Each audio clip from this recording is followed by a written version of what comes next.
Guys, we're going to learn how to dye traps together. I am not by any means an expert. In fact, I am brand new. I did a little trapping when I was, in my teens, but to be honest, I had no clue what I was doing.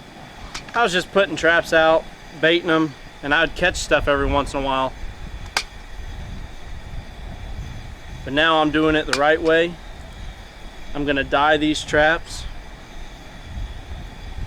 But I decided instead of going out and purchasing some dye, that I would just make my own. We have plenty of black walnuts on my farm and my parents' farm. And it just made sense to try something new.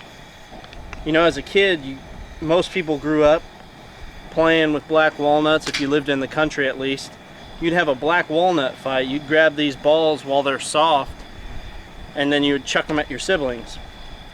Or at least we did. And then you'd realize once you were done playing that your hands were all stained up, green and black, brown.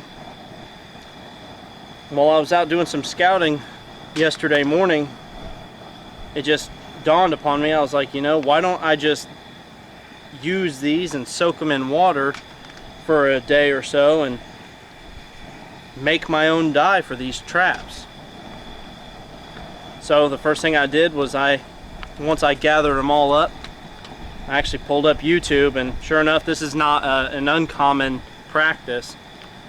I thought I came up with something pretty clever, and sure enough, multitudes of people have done this before, but this is brand new for me, and I thought it was an original idea. I actually consulted David Coffey with Coffey Outdoors. If you guys aren't subscribed to Coffey Outdoors, I'll link him in the description of this video. But David he's a trapper. He's been trapping longer than I've been alive. He's a good dude. You should check out his channel. He's a great supporter of mine, and I know he's a great supporter of many smaller YouTubers' channels. So right now what I'm doing is I'm just making sure I have enough room in the bottom of this to where I can drop these traps in here without having to worry about them not fitting all the way in because I have too many walnuts. So right now I'm just taking this old turkey frying pot and I'm just scooping out and straining off some of this water. That way I know that I have plenty of room. Here in just a second I'll show you guys how many traps I'm doing. So guys, I got 14 of these traps. Some of them have V's on the plate. Some of them don't have anything. I'm not familiar with the traps themselves. I want to say Vector, I don't know, something like that. Comment down below, let me know what the V is. What brand is the V on these plates, and I'll show you here in a second. I think it says Victor right there. Most of these traps that I have look like this. They're Victors. Pretty sure it's Victor. Again, I know very little. I know basically nothing. I know how to set this trap just as is. I know how to stake it in the ground. But that's all I know. So let me know, guys, is this a good brand for traps or not? One thing I did, guys, I actually just stepped away for a moment. I twisted this wire together. If you don't know how to do that, let me show you. You don't know how to do that? It's really simple. You just put one end around something in a vise, then you take your other end here and you put it inside of a drill, and then you slowly coil it and you get this nice tightly wired little hook. I just made that, so now I don't have to, stick anything in there I don't want to, because it's going to be hot, and I don't want to stain my hands all up any more than they already are from handling these black walnuts. So I just made this little hook. It took me about 2 minutes total. Now it's to retrieve the wire and get my drill plugged in and get something in the vise, and I made that real quick. I should be able to just stick this down in there and fish out my traps without ever having to get my hands stained up. Nifty little tool. But it's foaming up real good, so I'm guessing it's starting to get warm. Once it starts to roll, That's when I'm gonna drop my traps in. What's the matter, Jed? Your girlfriend won't leave you alone? That poor dog. My wife got this potbelly pig for $5 at an Amish auction, and all she does is torment my dog. So if you hear dog barking in the background, that's because we got a fat potbelly pig that won't leave him alone. Alright, so I just checked this water. It's pretty hot, and you might be able to tell it's starting to bubble up and boil a little bit. It's starting to roll. So I'm going to start by dropping these traps in, and then we'll give them about 20 to 25 minutes. So I texted David Coffey, again from Coffey Outdoors, yesterday and was telling him my idea about doing this video, and I asked him how long to do it, and he said do it about 20 minutes. So I'll do at least 20 minutes, maybe a little bit more. I don't know if I said it, guys, but I have 14 traps to do, at least. So I'm going to do 7 at a time.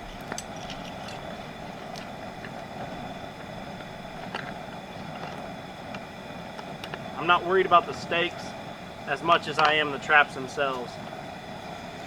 I might be able to fit a few more, actually.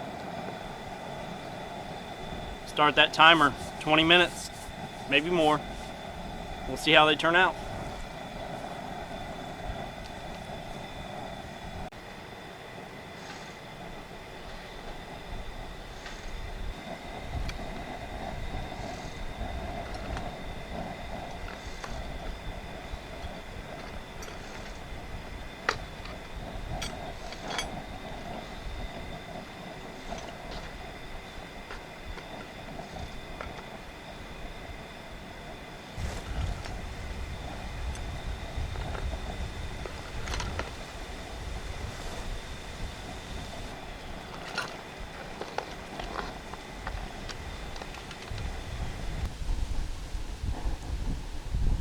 Right there, guys, that's a great example of the before and after.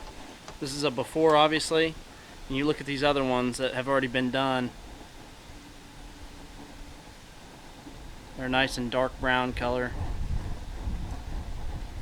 I'm gonna get the rest of these in and we'll finish up the process. Alright, my second set of 7 is done. I actually went out and got 7 more traps that I don't have stakes for. They're sitting right here on the side. I'm going to do those next before we get into the wax. Guys, I got to say, I'm very satisfied with the way these turned out. These look great.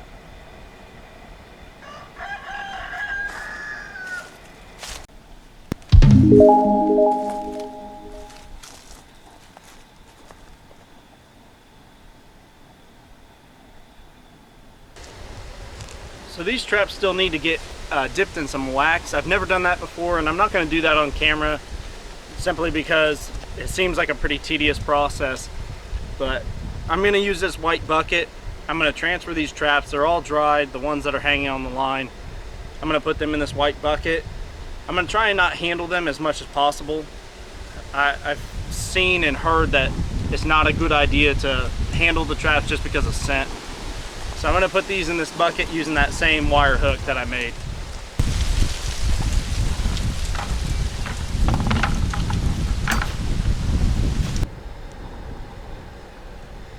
They look good to me, but again, this is my first time ever doing this. When I came up with this idea, I honestly had never heard of anybody doing it before. So for me, it was completely original until I found out that, you know, I'm not as smart as I think. Well, originally I wasn't going to show you guys this step because I was really nervous about this step. You know, putting the wax on these traps seems to be fairly important. You know, these things are going to be in the ground, on the ground, in nasty cold weather, and they're going to be seeing a lot of the elements. So it's important to protect them with this wax.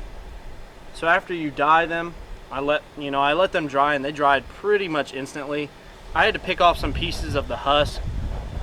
Next time I do this, I'll know better. I'll know that I need to strain that dye before I ever put my traps in there. It'll just make the process that much easier. But right now I have 2 traps done. They're waxed. I'm working on number 3 right now. And one thing you need to do is you need to let that trap stay in that hot wax and you want to make sure that the temperature of the metal gets up to about the same temperature as your wax. I don't know if my wax is too hot right now. Like I said, this is my first time doing it, but the first two look great. And I'll show you the end result. But right now, I'm just letting one sit in there at a time. Give them 2 to 3 minutes to sit there in that rolling hot wax. And then, yeah, I pull them out, shake them off, and then I hang them up to finish drying and cooling down. So what happens if you don't let the metal get up to the same temperature as the wax is it'll actually have a white film on it. And I'll show you an example of that actually right now. This is my next trap that I have staged up. And what I'm gonna do is I'm just gonna put the tip of this into the wax just for a second, and then I'll pull it out and show you what happens.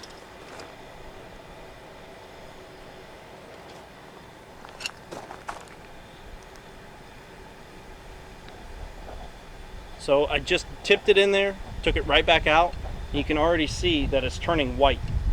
And I'm not too worried about that because this is the part that I'm going to be hitting with a hammer and driving into the ground. But the rest of the trap, you know, the main part of the trap here, I really want this to be perfect. I'm going to do my best to do that.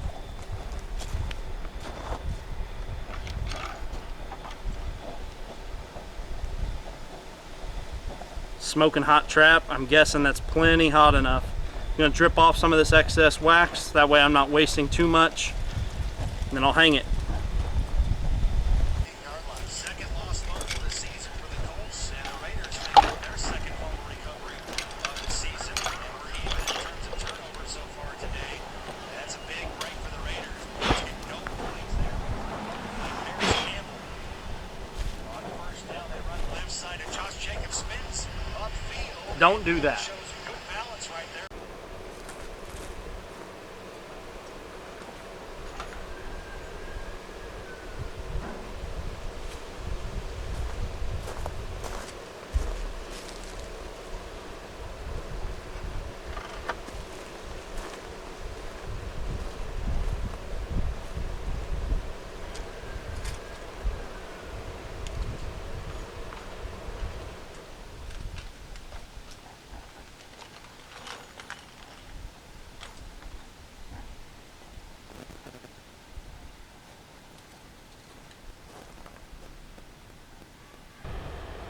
Guys, thank you so much for joining me today.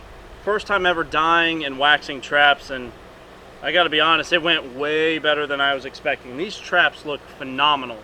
They look incredible. I mean, I don't know what else to say besides the fact that my expectations were exceeded, by far exceeded. These traps are so old. My grandpa, if he was alive today, he would be 88 years old. And this is how he used to make a living many years ago, back when he was a boy in Kentucky and then he moved here to southern Indiana. This is how he made a living, was trapping and selling hides. So it's really cool, and I'm very happy that it turned out so well. Thank y'all so much for joining me today. New experiences are always fun. A little nerve-wracking at first, but it turned out great. So thank you guys so much for watching, and thank you for supporting me. Again, my name is Jeff with Eat, Explore, Hunt. Hope you guys continue to tune in. Thank y'all so much. Hope you guys have a good one.